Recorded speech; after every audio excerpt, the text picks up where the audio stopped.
This is so big a fire for Twitch now that they absolutely have to address it. He would only say his name, Wadu, Wadu, Wadu, Wadu. That was the only word he ever said. He became a partnered streamer, and literally the only word he ever said was Wadu, even in his own streams, and like it turned into this giant thing. I don't even know if I'm gonna play it. I bought into the hype. It's just been so much conversation around this on Twitter.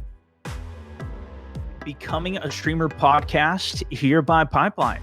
In this series, we sit down, look at some of the events that are going on in the industry, keep you guys updated, as well as share some of our thoughts and what it means for you as a creator within the space. We're recording these live, which is super exciting. We got some new implementations from our previous episode that we're going to continue on to a certain extent, so it should make it a little easier to continue to read chat, bring you guys into everything.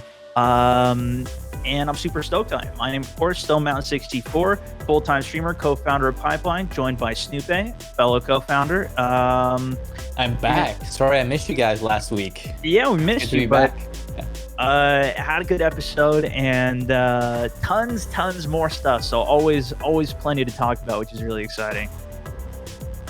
Today, there's going to be a whole bunch of topics. Of course, our saga with the DMCA issues continue. Music rights. Some of you guys were even asking why we need some music for the start of this. Well, we got to make sure that we're not getting our content taken down and as well. So we'll talk a bit about that. GlitchCon was also something new that Twitch had introduced. You can also now buy affiliate status on Twitch, something very interesting, and I feel like is going to be quite controversial in general. Douyu makes insane profits, streaming platform you may have not even heard about. But we've also have an all-girls streaming marathon, charity marathon that's going on. That's super cool. That we wanted to talk a bit about, and charity streaming in general, which is always a really exciting thing. xQc stream sniping, and of course, we also had PlayStation 5, the Xbox Series X. Those releasing out into the wild. What does that mean for streaming? Potentially even coming into streaming, or new people coming into it or watching it. I think there's going to be a lot more movement, similar to what we saw when the Xbox One and the PlayStation 4 came out so many years ago. It's been a long time since we've had such a massive new launch of console. So really excited to hop into the topics with you guys today. So let's roll the first video. Twitch's debacle with the DMCA claims continues.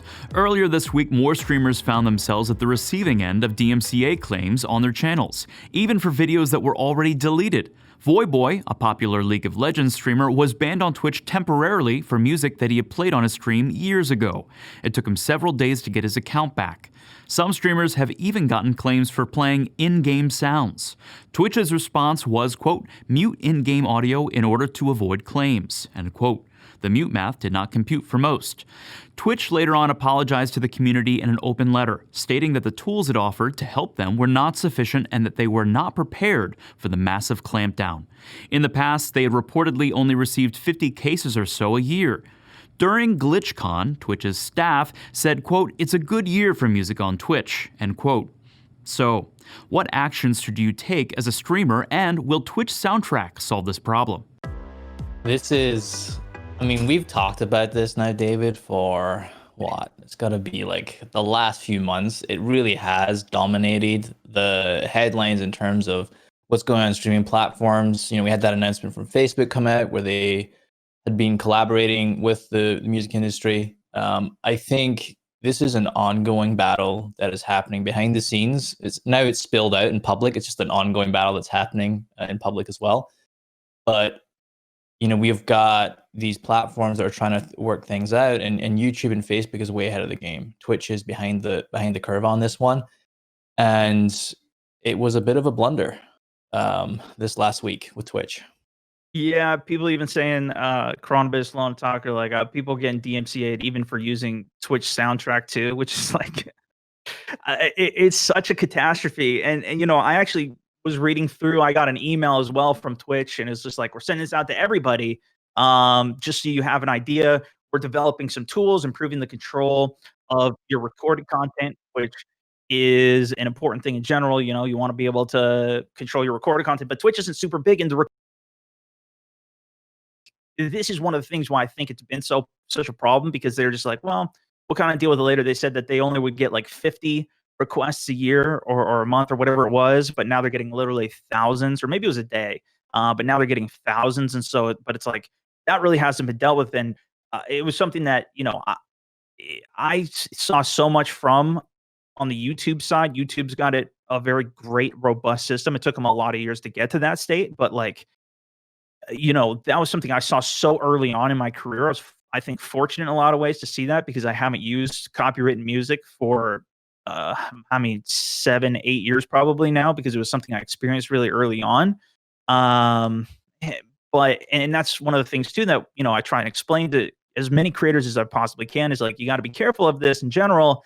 And now we're kind of seeing some of that come around on the other side. The other two things that they had mentioned in it was controlling your audio from your live streams in terms of where it's going to show up, and reviewing allegations, and like, how do you actually do that? Like on YouTube, for example, they have systems where you can mute it, you know, a segment of it. And even Twitch had a segment of that too, where it would get muted, but now it's becoming a bigger issue, and because you can't claim, and there's no processes or anything like that.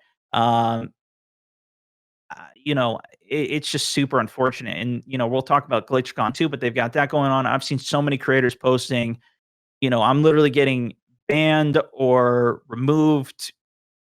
Like, all these issues are going on, but it's like, this needs to be a bigger focus on what they're doing. And I think they've addressed, I mean, do you feel more confident for creators in that they are addressing it? They are starting to do some steps for it?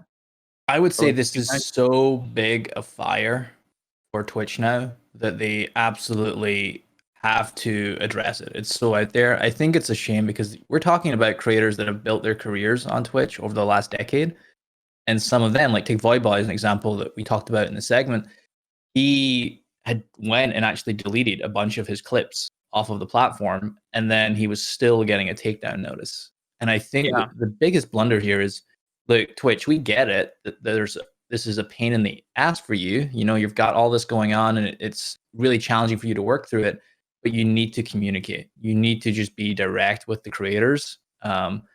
And it's kind of some of the challenges. They're a big company, so they've got all these other things going on outside of just this issue. But it is the most important issue that creators are facing right now. And I think they really need to up their communications. That's the thing that I think Twitch could do right now, if they want to win some favor back from the creator community, is just over communicate. Yeah, I think too, like, even if they could run some type of bonus or something for streamers, especially people that have been affected by it, like that might help bring back some of that back too. Obo in the chat mentions as well, I've been using Epidemic for over a year. I've never been muted or have an issue with it. And that's one of the benefits of, you know, taking some of the preemptive action. Even with that, to some case, some people have been hit. And the nice thing about like a more robust program like that is that, you know, they do have a better system in place to make sure all of that's whitelisted, to make sure that all the content that they're even allowing to bring on is also whitelisted. I've had a problem in the past where I believe I was using no copyright sound music, but I still got a copyright strike 3 years later from the content, because I think that person went signed with a label. That label ended up coming back, striking me from it. And like, and that's just one of my fears of using stuff like that. Whereas I know if I am using something that, you know, I'm subscribed to, I can have a little bit more reliability on it, but it can still, a lot of stuff can still happen within that window. And even to your point, like people who have even already deleted clips, I've seen posts of people saying even already deleted clips, content still getting striked because it's on, you know, the server still at Twitch, and so it's still causing issues. And it's really just a system that's going to be a problem. So I think the biggest thing for creators and for you guys right now is just be very careful about any music that you're using. You don't want it to be something where you get taken down just because of this. And now there's so many issues that are going around that, you know, it might be a few months before they even get to find whatever the problem is of, you know, if they've got such a long line of I mean, problems. another thing is just games themselves. Like the one thing to be careful of is this is not just music Yes. that you're playing through Spotify. Games themselves have music in them, so just be mindful that even though if you're sorted on like the Epidemic sound, like Monster Cat sound, whatever it is, make sure that you're also keeping in mind that if you're streaming on Twitch, music in games could also get you taken down, which is honestly not your fault. I think that's an industry problem that the publishers need to solve. But I'm sure we're going to be talking about this more, David. I don't think this conversation is not over on DMCA's on music, No, especially I not on don't think Twitch. so. And to your point exactly, go into your settings and games, new ones when you play them, turn the music down.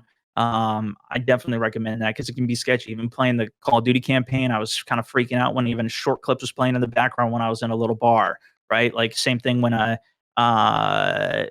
played Star Wars, for example. I turned it off immediately because I know that's even bigger franchise than just a game. Like that's much bigger, and so that's something I immediately shut down and try to find some kind of similar sounds that were copyright free for it. So with that, let's roll the next clip.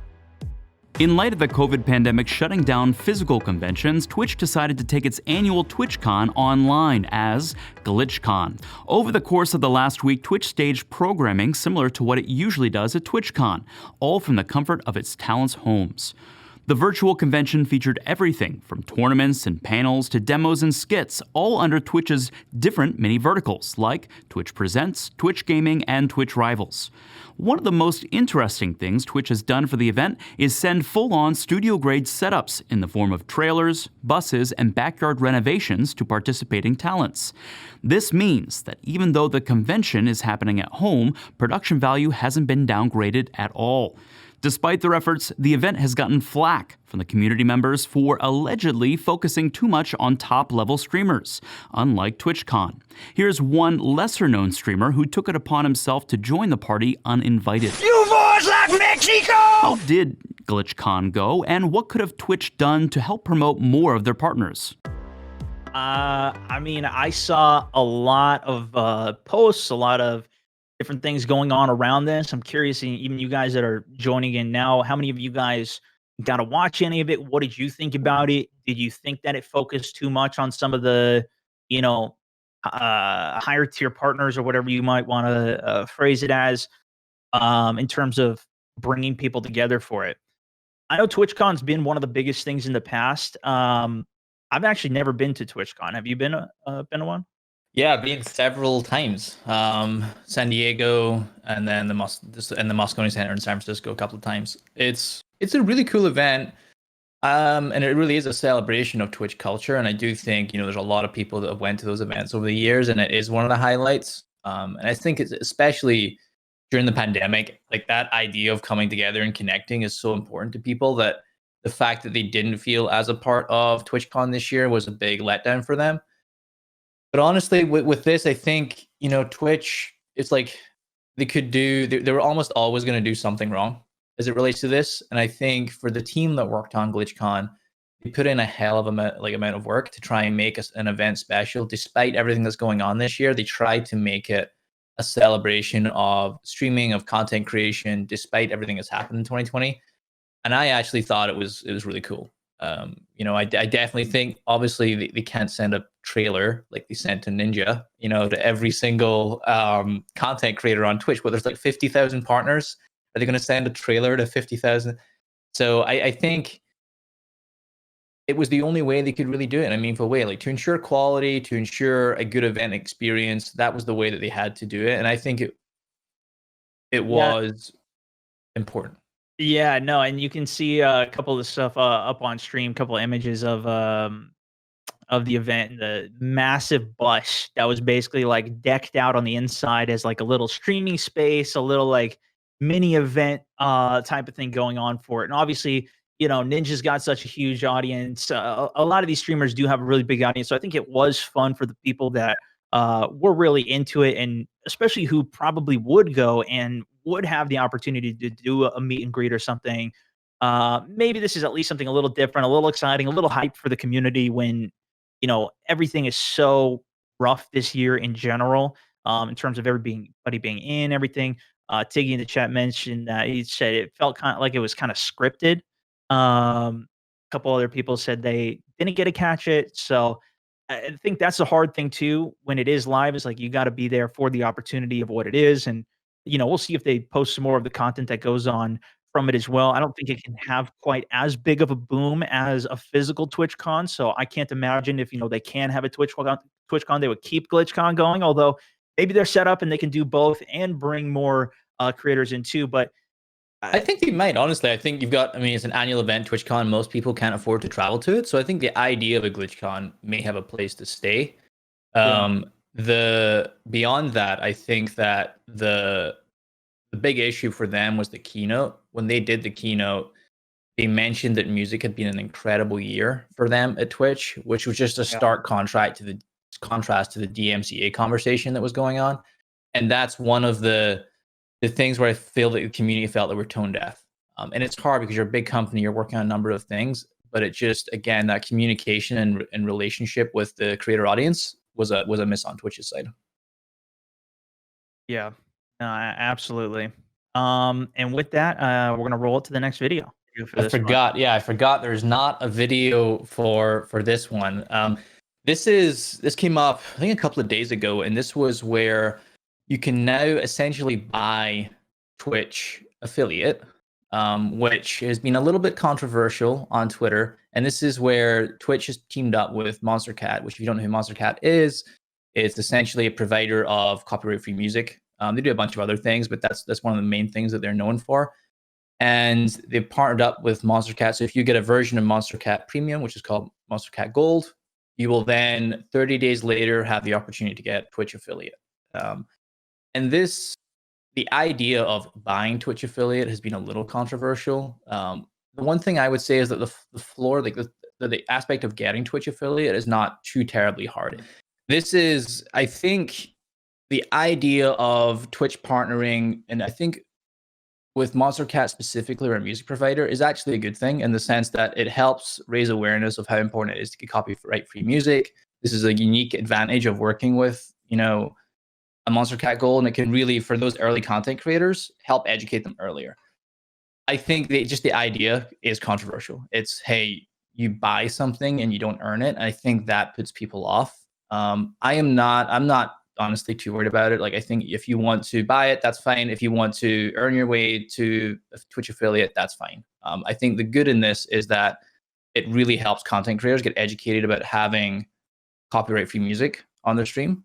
And that's one of the things that, like, the highlights I would look at about it. What about you? What do you think? Yeah, I mean, I kind of looked at it like there's ways to fast track affiliate as well as partnership too, right? Like if you were coming from another platform like YouTube, you've got 100,000 subscribers. What, I don't even know what it is. I'm just throwing that out there. Then they'll fast track you to a partnership or whatever it might be, or even from a different industry or whatever. If you've got enough recognition, if you've got enough skill set, whatever you're bringing in, you bring that into the space, and they want that over on Twitch. So that's kind of like a way to do that. I think it does kind of dilute it a bit if you do just make it so it's a $5 thing or whatever it is, and now you can just buy your way to it. Like, to me, you don't, it's the same thing as, like, if you just give somebody partnership, if you just give somebody something, then they're gonna not even have any appreciation for what it is in the first place. And then you're also not going to have the skill set of what really it is behind that to maintain it and keep it going, or see something thrive to where it's like, oh, I got affiliate. It's just like, if they just threw partnership out to everybody, then what is that? I feel like it dilutes a lot more. So I kind of see it as a little more difficult. I get what you're saying, and maybe it's not that big of a deal since it is just affiliate. It's not like you're buying partnership status or certain other things in that front as well. But I do think it is nice that, at least there is still a way to earn it. But I do feel like having a way to earn it would be more ideal, or at least having to do that, because the bar isn't too high, I think, for what it is as well. I think it's achievable within a month or two, relatively consistently for creators who really put the time in and do that. And I just don't want it to dilute as much, which I know it is already easier in general to do it than in the past. But maybe I'm just a stickler. I think the concept of Twitch affiliate, or the concept of Twitch partner, and this is true for other platforms too, is honestly been pretty diluted. There's 500,000 Twitch affiliates now and 50,000 partners. And I think as creators, we put too much emphasis on hitting that milestone of affiliate or partner. I think it's cool to hit it, but really it's about your content and the community that you're building and how sustainable that is. It's a badge of honor, but I really think, focusing on your core content rather than seeing Twitch affiliate is like, this is now making me successful. Really, how's your community doing? How's your views doing on your content, rather than hitting this kind of vanity title. It's a good point too. Chronobus says you're better off skipping affiliate and restreaming to multiple platforms. Instead, affiliate locks you into streaming exclusively on Twitch, which can hurt your discoverability elsewhere. I mean, it's definitely a factor to consider, especially early on. If you just immediately lock yourself out of certain options of where you want to go, that makes a lot of sense. Brigadier says, from a business standpoint, it makes sense because people are going to buy it, but he didn't think that it's going to buy favor of the community. And I would assume that's the case as well. From what I've seen, there's definitely been a lot of takes on either side of this. And it feels like a lot of people who, have earned it, who have done it, are more on the side of, hey, you should do it too. Like, we did this. You should be able to keep on doing this and put some of the work in to make some of that happen. There's a lot of starting streamers whose first goal is affiliate and they push hard for it, but now they've lost that original goal. Many may have not have as much direction after that as well. Sugar Sock says as well. And I mean, that could be true, right? Like, if that's a big thing that I think a lot of people even push for, is like, okay, I can set this goal in my head. I want to hit affiliate. That helps you put in the work for what you want to do and achieve there. And then a lot of people can even lose direction after that because the bar of partnership even feels like it's way too out of reach. And it's like, oh, well, I don't even know and then sometimes people even just stop there, to where maybe they don't even push to affiliate on the first point, and build up some of what they're looking to do in the first place as well. Yeah, I think my take on this is there's no shortcut to success. It takes real work and discipline. And for those that see this as an opportunity to get a quick affiliate status, I think it's a vanity title. It doesn't replace the hard work that you have to do. Chinese streaming platform Douyu announces recently that it generated over $385 million in revenue over the past quarter, making for a total net profit of $9 million. In the same investor report, it stated that the platform had over 194 million average monthly users, almost 50 million more than Twitch's own estimates earlier this year. This is a great sign of the industry in Asia, which has been growing year over year. Douyu will soon be delisted as it merges with its competitor, the Tencent-owned Huya, later on in the year. This will essentially merge their numbers and turn them into a streaming juggernaut. One local London man suggested a new name for the joining companies, Douyu and Huya, Duyukasha. For context, Tencent owns or has a stake in many parts of the gaming industry, from major stake in Blizzard Activision to the entirety of Riot Games. So, do you think a Chinese-based live stream platform will compete with Twitch, Facebook, or YouTube in the US? Do you think that they can compete with the Western platforms, Zone? I mean, I think it would be difficult. I feel like even just looking at how difficult of a job Mixer had trying to get into the space, specifically for North America, with Twitch, and even going with so many similarities from it, even being bought by Mixer, or being owned by Microsoft, and how much firepower they had with the Xbox behind them. Like, to me, it seems like it's so difficult to break into the space, and we've seen so many companies attempting to do it. From obviously Facebook more recently, Caffeine, some of these different platforms that have really tried to bring on some awesome talent as well in that front to see if they can make it happen. From what I can tell, it seems like Facebook's had the most staying power, as well as I think we've seen that in a lot of the quarterly reports that we've looked at. And, it just seems like it'd be so difficult from that front. But I really don't know that much about the streaming platform, as it's in China. I'm not super in-depth. That's the thing, right? Is it's so uncommon for a platform to be profitable. I mean, Twitch is not profitable. Facebook game like live it's not profitable. YouTube Live is not profitable. Mixer wasn't profitable. So for a live platform to be profitable at this stage in the industry is actually pretty significant in terms of staying power, in terms of, because you look at a company like Tencent, which is a massive conglomerate. They own pretty much the majority of the gaming industry at this point. Right. When they have the weight of that time behind them and it's a profitable business, I wouldn't underestimate what they can do. I don't know if it's a strategic priority for them to move into the West as much. I know they've done some things, but like in terms of the amount of weight they're going to put behind it, they might be happy just cornering the market in Asia.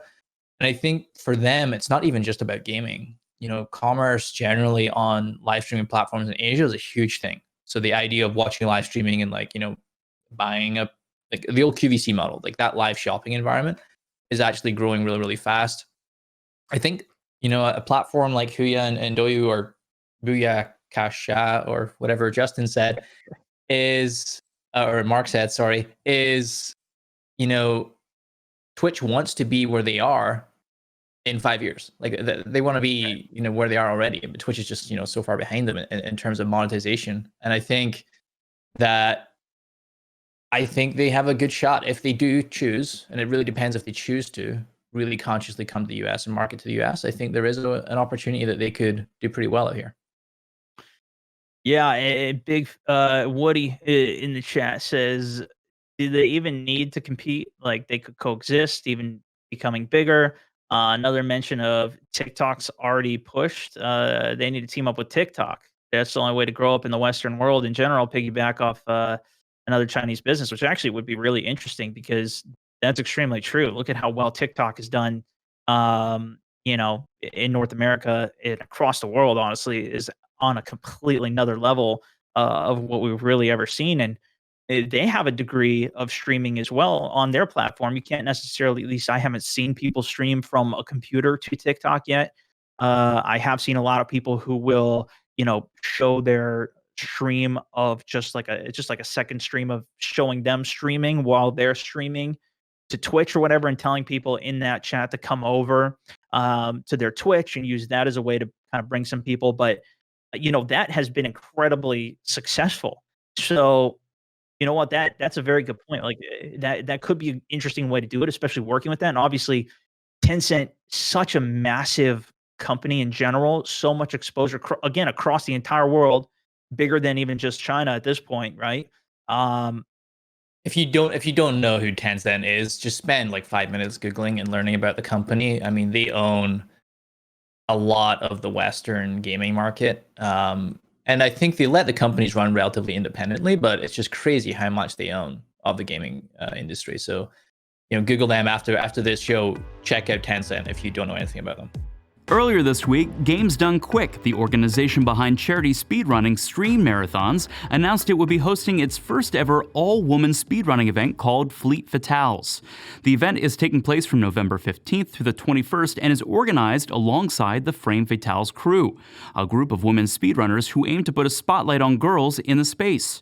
Frame Fatales have already had a lot of success in their initiatives, having raised over $54,000 for the Malala Fund, who in fact did not die, but did get a free Tesla.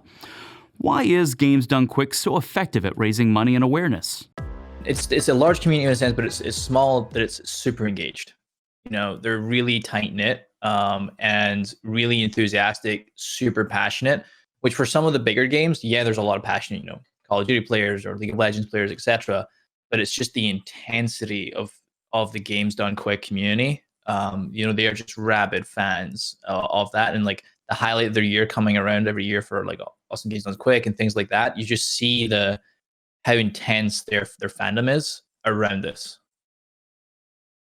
Yeah, I'm curious what all you guys think about this, as well as like what makes the games done quick, these speed running marathon, like what is it that makes these so powerful and such a great um charity type event, right? I think first of all, it's awesome that they're bringing it together. You know, somebody's organizing this. It's an all girls type event. I think to your point, like I think that's going to reach um a very awesome community, and I think a lot of people are going to rally behind that, which makes it a really cool way to do it in general.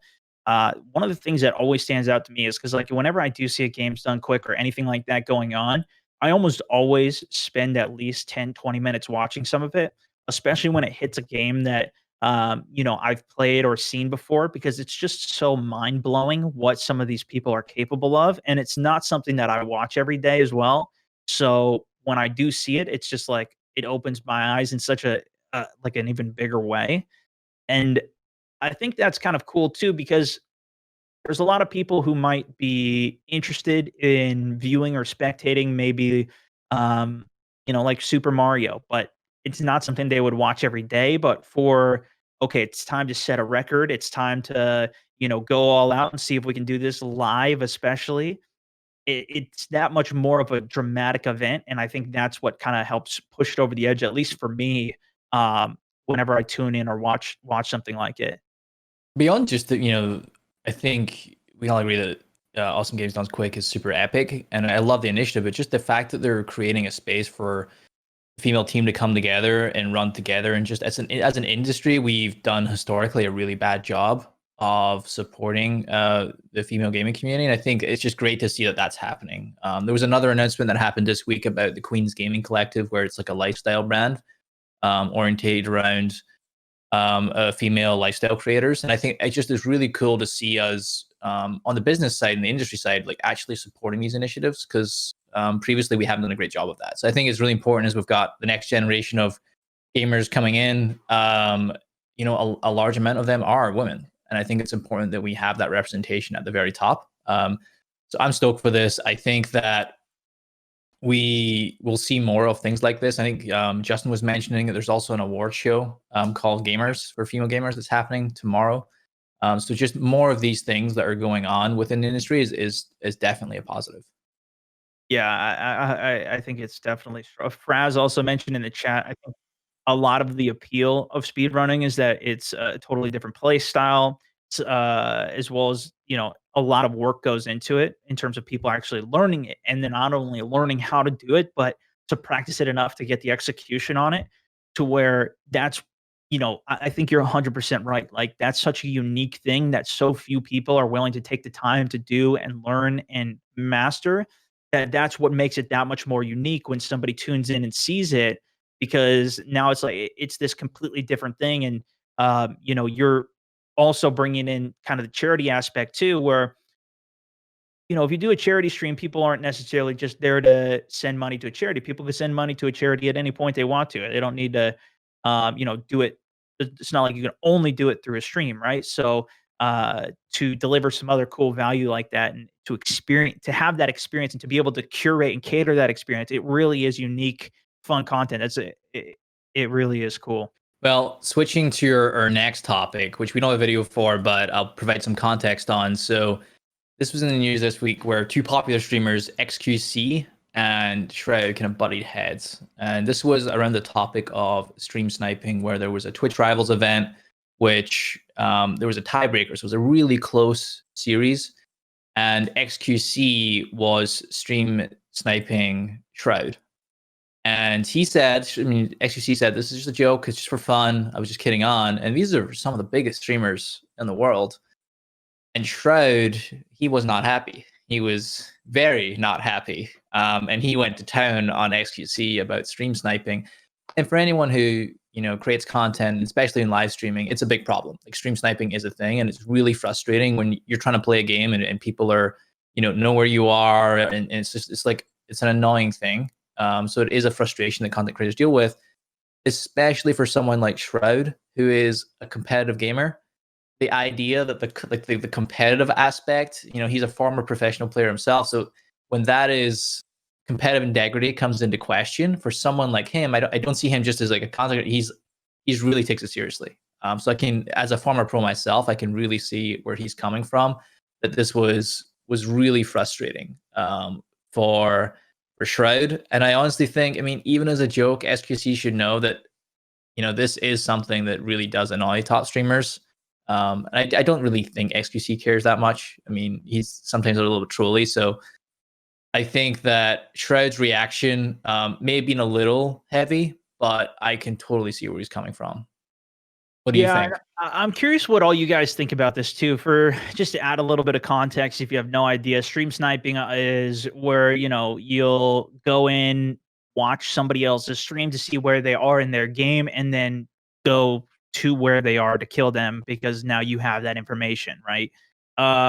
So it definitely is rough. And actually, I think Shroud's dealt with it a lot over the years, especially on PUBG. I remember watching his stream a massive amount and just seeing him nonstop getting stream sniped, where people will literally run to him in that game. There's even proximity chat, so people would yell at him and talk to him. Or even hackers would get into the game and like fly cars around over towards him. And it's just like, it's something that's super frustrating to deal with. And in this case, yeah, it's kind of like a for fun tournament or whatever, and it's going to be for good content on xQc side or whatever. But it really does suck on Shroud side, and it really is devastating to not only his game and what he's doing, but also his audience and the people that are watching him. Where now he's just going to spectate, even if it is just for the moment or whatever it is. It does kind of suck, I think. So it's not great, and it's not to say that we're trying to get into a whole bunch of drama or anything here, but I think it's just a bigger topic of stream sniping in general, right? I think a lot of people really look down upon it in general. I'm not so sure about the chat though. Like I feel like sometimes the chat does think it's funny and they kind of goof with it and go with it. They don't really care all that much because then they'll just go watch the other stream or whatever it is.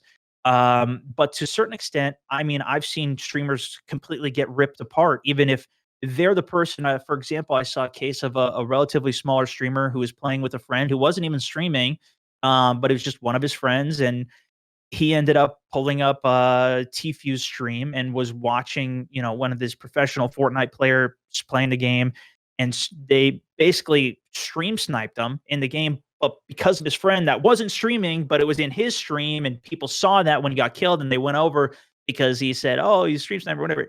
Went over to it, and it just completely. He got so much hate from it, and it's such a disappointing thing to see in general. And so it's really a bigger warning to try and avoid it as much as you can. Yes, there is I remember mistake of like, yeah, you kill somebody who's great, and then that means something. But in the bigger scheme of things, if it doesn't happen naturally and it doesn't happen in a good way, then it really means a lot less and actually can detract even a lot more. I know people will even come to my stream and be like, "Hey, I just killed you," and then my chat just immediately assumes that everybody's streams or that they're stream sniping me. And so I just try not even address it and move on from it as quickly as I possibly can. I think it's important as a content creator, the more you grow, and especially if you're advertising your stream, it's a really common thing. As when you're starting as a content creator, like you're in a lobby and you're like share your stream, and then people that are in that lobby will then go watch the stream and they start stream sniping you, and it'll become a thing as you grow as a content creator. And you have to do all sorts of things to try and get around that, whether that's incorporating a delay on your stream so that people can't stream snipe you, whether it's like in your mini map on some games, like you might be trying to like blur your mini map and things like that, or hiding names. This is a common thing that happens in League of Legends where you'll hide the names so people can't like find out who else is in the game. So it's really as you evolve as a content creator, you're gonna face this. And you're gonna have to come up with tactics and ways to avoid it, because it really can impact you, not just your content, but also just mentally. It can be frustrating when you're trying to play a game and getting sniped. Real quick, before we move on to the next topic too, I just want to mention a good point by Moment with Alex in the chat. Says, what about friendly stream snipers? And this could really depend on the person. I think it can be rough because if you're a friendly stream sniper, then you have a risk of getting banned out of the game, which would just ruin absolutely everything, right? But at the same time, like sometimes that can be really interesting content. If you don't get banned out of the game, then it can be pretty fun. And actually, we've seen Wadu, for example, talking about Shroud again. Wadu was a friendly stream sniper in his stream that would literally just go to that every single game of PUBG that he was in that he possibly could get into, and he would only say his name, Wadu, Wadu, Wadu, Wadu. That was the only word he ever said, and it turned into this giant meme. And he actually created a channel around it. He had a stream. He became a partnered streamer, and literally the only word he ever said was Wadu, even in his own streams, and like it turned into this giant thing. And he kind of laughed about it and went along with it every once in a while. Sometimes he'd kill him or whatnot, but I mean, it can be done, but it really depends on the person, depends on how it's handled. It depends on a lot of other things. I don't want to just say like, oh yeah, go ahead and friendly stream snipe people, because I think that can be very frustrating as well. PlayStation 5 and Xbox Series X gets released with a major power increase, especially when it comes to streaming. Both will be able to stream at high resolutions and frame rates right out of the box, with Xbox supporting Livestream. This comes after years of users requesting. Will we see more streamers come up on consoles because of this, or are more console streamers moving to PC? Really interesting question. And I'm curious too, even because I know we've got some streamers in the chat as well here. have a lot of you guys been excited with the new consoles coming out? Do you think you're going to stream on them? Or is it really going, to Mark's point there, is it going to be something that people just keep on moving towards PC? I think, I mean, what about your own experience on this one, David? Because Right. you started out as a console streamer, right? Back in the day. And then you gradually moved to PC. The thing is, even when I was on console, I streamed from my computer. So I didn't really try streaming specifically through the console because I was forced and they didn't have that solution before I came around, right? But it was something that was so hugely implemented once those new consoles came out where you could stream from the same console that you're actually playing on. And even to that point when the PC was out, or when I was playing on or got my PC, yes, I was still playing on console, but I think there was just such an influx of players as well in terms of coming to the Xbox One. I did so many videos specifically about how to transfer or talk content in general that I would talk about, but it was just like, how do you go from your Xbox 360 to Xbox One? Because think about how many people got an Xbox One at that time. It was just absolutely massive, and that was the console that I gone on. Greg says he's going to be streaming on his PS5. A lot of you guys saying that you moved to PC from Xbox even a few months ago. Andrew mentions I'd stay on console if they had Discord support would be interesting. I hope they keep pushing streaming via the consoles. I think there's going to be personally, I think there's really going to be a huge influx of people again. And I'm already seeing so many posts and even just like memes and like the culture seems to be revolving around this of people that have been getting PlayStations that didn't have it before or didn't get the last one, didn't get the last two, haven't played for a while that are getting into it. And really, I think there's going to be a big influx, especially at this time, right? I mean, there's so many people that are, inside. There's not much that you can really do out, lockdowns, whatever. Like, okay, well, let's get a machine. It's a couple $100. Let's grab this, play some games. I think there's going to be a big bump in terms of people that are really looking for content. And I think we're already starting to see this with some of the reports that have been coming out already. But I think there's going to be more people that are even looking for content on like, how do you do this challenge or whatever, like looking for not only help type content, but really connecting with any of the hero type content that people might be creating, whether that's jokes, videos, and like some of these memes that are now floating up around even just console, let alone specific games within some of it. I haven't had a console for years, and the hype around this launch has made me want to get a console. I have a Switch and I barely use it, but the hype around this launch makes me want to pick up console again. I don't even know if I'm going to play it. I've bought into the hype. It's just been so much conversation around this on Twitter that's been happening. Do you think that starting out on consoles are really good? Because I feel like the barrier to entry to streaming can be quite high when you got to get like the camera, the microphone, and the desktop and PC, all that kind of stuff. I think it's a lot of moving parts. I think that with streaming on console, it really lowers the barrier to entry so people can get started. Because one of the hardest parts of streaming is just getting started. And if you can make that process easier, which I think they can with the new console implementation, we're going to see a lot more people creating content as a result. I think Cronobus mentions this in the chat and actually hits on it to a degree here. As console streaming gives you almost no customization of your stream. PC is literally better for streams in every way. And I do agree with that to a certain extent, right? Like you're going to have so much more customization from that, being able to do it. Now, as we mentioned a couple episodes ago, Livestream is going to be a way where you can get some more of that customization and even not even need a computer, right? And that does come with a little bit more cost. Maybe you don't need to get a whole computer for that, or at least try it out for a little bit, see if that can really resonate with you and how you want to do it. But I don't think you need a lot of customization in order to make content, right? Like you can do a stream from your phone. Just chatting is one of the biggest categories in the entire world, and that's people just streaming from. I mean, sometimes often it is more advanced, but you can do that from just streaming from your phone. And I'm sure a lot of people who are watching this now, especially live on Facebook, Twitch, whatever, might even be on a phone that could stream right now, right? So you can still create content without any of the fancy bells and whistles per se. So I do 100% think that we're going to see more people streaming in the space, and I think this might even get things a little bit more difficult than they were even a year ago starting out, right? Is because now if there's so many more people that are just popping up a stream just to see what a stream is, it can be hard to kind of stand out from that in the first place, especially if somebody's just streaming something to show a friend or something. They're not really even trying to take it super seriously, and you are on a schedule, creating specific content, trying to make videos around that content, and doing all this extra stuff, it can be a little bit harder to get some of that recognition. But I do think if you can get it to stand out, get it into an algorithm, get it into something that really does make sense and resonate with people, that's where you can still manage to find a way. And I think a lot of those people who are kind of tentatively seeing some of the streams on Xbox or PlayStation, and even just experimenting with it, are now going to be people that might actually go and look at some of those other streams and what's going on and what are other people doing, and get involved and want to watch some of that, and create new friendships, create new communities completely around that. So I think there's going to be a lot of opportunity with all of this movement and everything going on around. And two, I think we might see a lot of people who were previously maybe even on an Xbox or PC switching, or Xbox or PlayStation switching over to PC, and that opens up some more opportunity for people to get into the PC, PlayStation or Xbox I world. do wonder. Content for those guys too.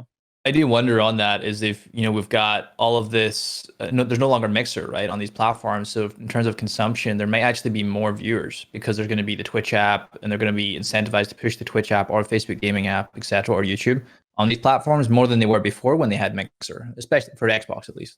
So I'm curious if that actually creates a bump in viewership. Thank you so much, everyone, for joining us. It's great to be back. If you want to follow up and catch it more, and you want to suggest some topics for us, hit us up on social, Pipeline GG across pretty much all of our socials. So please follow up, let us know what topics you'd like us to discuss, and we look forward to seeing you again very soon. Yeah, thanks for joining. And if you guys would also follow us, or you can get it on iTunes, Spotify, stay up to date with all the podcasts that we have going on, the Becoming a Streamer podcast. And of course, find everything directly at pipeline.gg. Thanks so much for joining live on all of this, as well as everybody who listens back afterwards. We're going to be around on Twitter, so keep on messaging us. And again, Pipeline, to keep us updated with any other things you want us to discuss. Thanks so much for joining in, everybody. Bye-bye.